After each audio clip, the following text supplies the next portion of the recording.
कई बार जिंदगी हमें ऐसे रास्ते पर ले जाती है जहां कल्पना और असलियत के बीच का फर्क मिट जाता है। यह कहानी निधि की है, जो एक जुनूनी वाइल्ड लाइफ फोटोग्राफर है। उसे जंगलों की रहस्यमय दुनिया में खो जाना बहुत पसंद है। उसका कैमरा उसके लिए एक जादुई छड़ी जैसा है, जो हर पल को हमेशा के लिए कैद कर लेता है।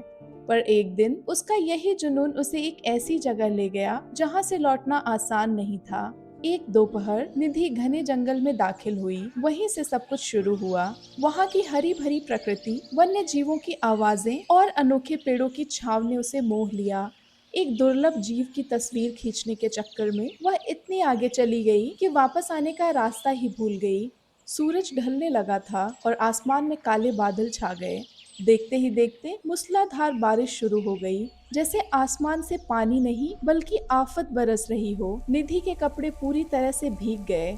उसके बाल चेहरे पर चिपक गए और ठंड की लहरें उसकी रगों में दौड़ने लगी। वह ठंड से कांप रही थी और उसके दांत आपस में टकरा रहे थे। अब जंगल का हर एक कोना उसे डरावना लगने लगा। बारिश की धार और भी तेज हो गई। निधि ने चारों ओर देखा। वहाँ पर रुकने की कोई जगह न दिखी जहाँ पर एक रात बिताई जा सके। ठंड से उसका शरीर सुन्न पड़ने लगा। तभी उसकी नजर थोड़ी दूर पर बनी एक पुरानी और जर्जर झोपड़ी पर पड़ी। वह झोपड़ी उस पल उसे स्वर्ग जैसी लग रही थी।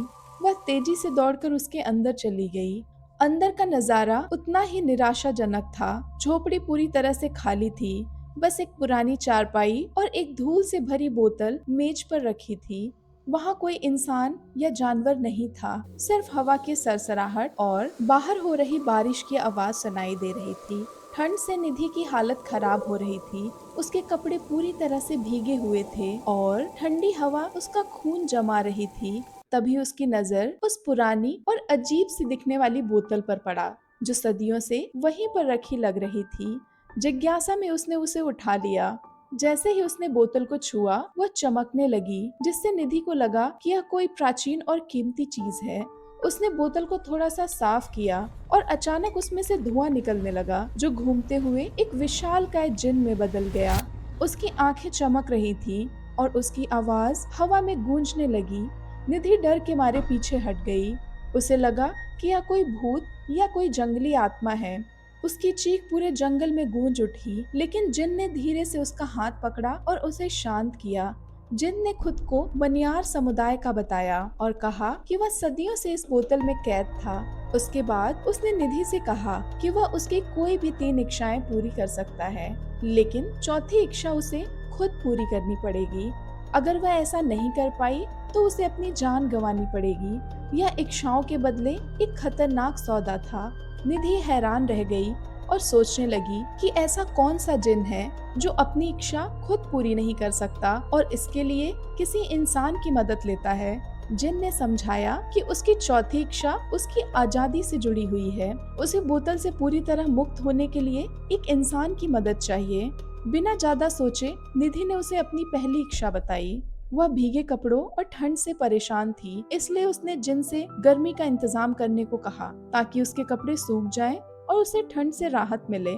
जिन ने जैसे ही ताली बजाई, झोपड़ी के बीचों बीच आग की लपटें वहां नाचने लगी और पूरे कमरे में गर्मी फैल गई। निधि ने आग के पास बैठकर अपने कपड़े और शरीर को सुखाया। ठंड दूर हो गई और उसे सुकून का एहसास हुआ। तभी उसे बहुत ही जोर की भूख लग गई और उसने अपनी दूसरी इच्छा बताई और बोली, मुझे बहुत भूख लग रही है। जिन ने ताली बजाई और उसके सामने हर तरह का खाना पेश कर दिया। उसकी भूख शांत हुई। फिर उसने अपनी तीसरी इच्छा बताई। वो अपनी बहन से मिलना चाहती थी, जो 5 साल पहले गुजर चुकी थी। जिन ने फिर से ताली बजाई और निधि की बहन उसके सामने प्रकट हो गई। निधि की आंखें भर आई। वो खुशी से रोने लगी। दोनों ने एक दूसरे को गले लगाया।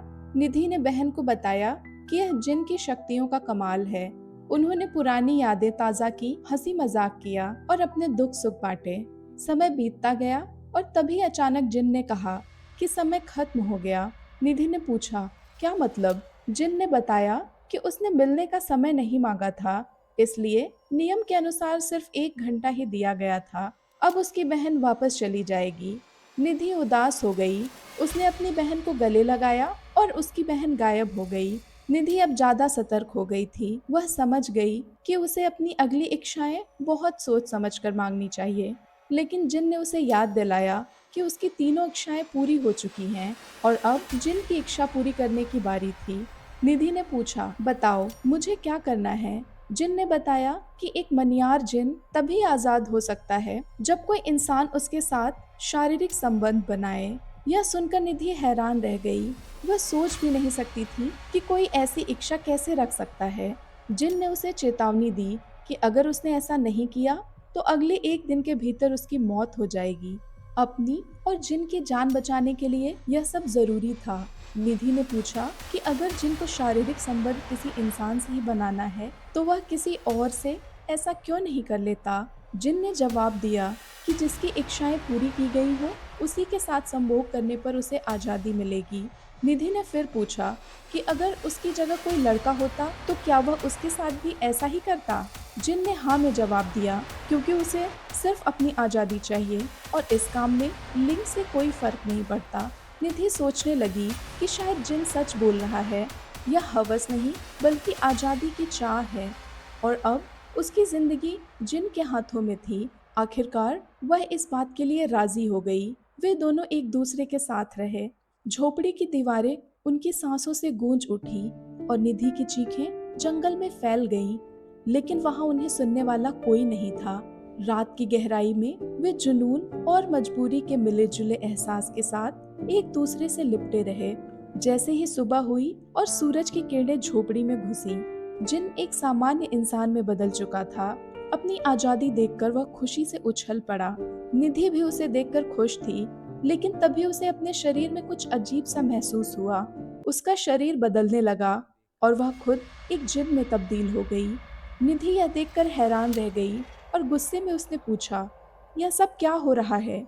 लेकिन अब इंसान बन चुका जिन बोला कि उसे इस बारे में कुछ नहीं पता था और वह झोपड़ी से निकलकर जंगल में गुम हो गया। अब निधि एक जिन बन चुकी थी और हमेशा के लिए बोतल में कैद हो गई।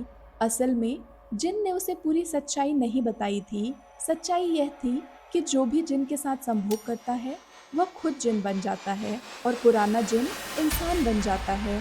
यह आज़ादी पाने के लिए जिन द्वारा खेला गया एक धोखा था। अब निधि तभी आज़ाद होगी जब कोई उसे बोतल से निकाल कर उसकी इच्छाएं पूरी करेगा। लेकिन कहानी यहाँ खत्म नहीं होती।